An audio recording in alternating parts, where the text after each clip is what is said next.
If you look at how much costs have increased already, I think you have to say that there's about $2.5 million of cost, added cost, just for the number of inmates that we've increased in the jail. That at $42,000 a year per inmate results in $2.6 million. Now there's studies that show that even though we charge inmates per day that they're in the jail, most counties collect about 10% of that. So the rest of that is a burden that's borne by the county. So if you look at the numbers that we currently have, I think we're paying over $2 million a year more just for that. If the jail does get increased in capacity to 350, that's going to be $5 million more, in addition to the $2 million we're already paying more. So there's $7 million a year just from jail capacity.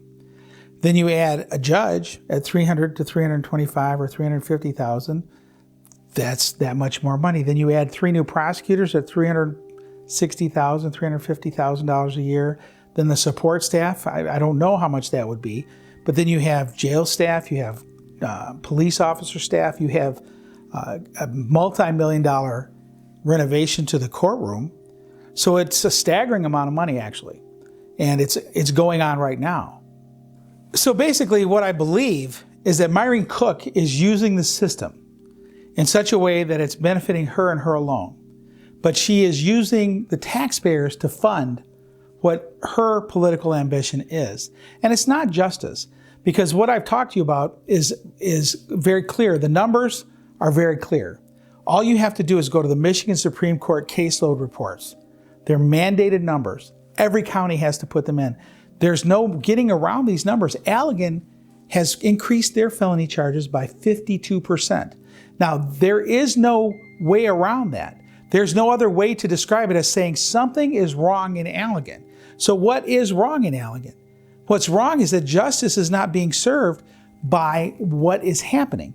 People are being charged with crimes they shouldn't be charged with. They're being taken to court for a year, sometimes longer. What used to happen under different prosecutors would be that those cases would be resolved in the first week or first 2 weeks or first 3 weeks of the case before it ever got sent to circuit court. So being tough on crime by charging a lot of felonies but then resolving them as misdemeanors in circuit court isn't being tough on crime. It's the same punishment, only it's delayed a year and it's made us spend thousands upon thousands of dollars more to get to the very place we could have been the first week. I moved to Allegan County in 1991. I became a law clerk for Judge Corsilia. I started my own private practice in 1993 in Allegan after I clerked 1 year for the Michigan Court of Appeals. Since 1993, I've practiced in this town, and I've raised 4 children in this town, and I've started businesses in this town. And during those times, those many years that I've had, I've worked with various prosecutors, with Fred Anderson, with Rob Kingus, and I was successful in doing that. And they ran their office with integrity. But something has changed, and that something that has changed is Myrene Cook. She has changed the way the office is run. She has changed it to be a system that's not fair to the litigants in the system. She has changed it to a system that is increasing the cost for every taxpayer of this community. And it's wrong. We do not need to be a county that has 52% more crime every year. We don't need to be a smaller county that charges more felonies than big counties. That's not justice. And what I want to do is restore what has happened in the past with Fred Anderson, with Rob Kingus.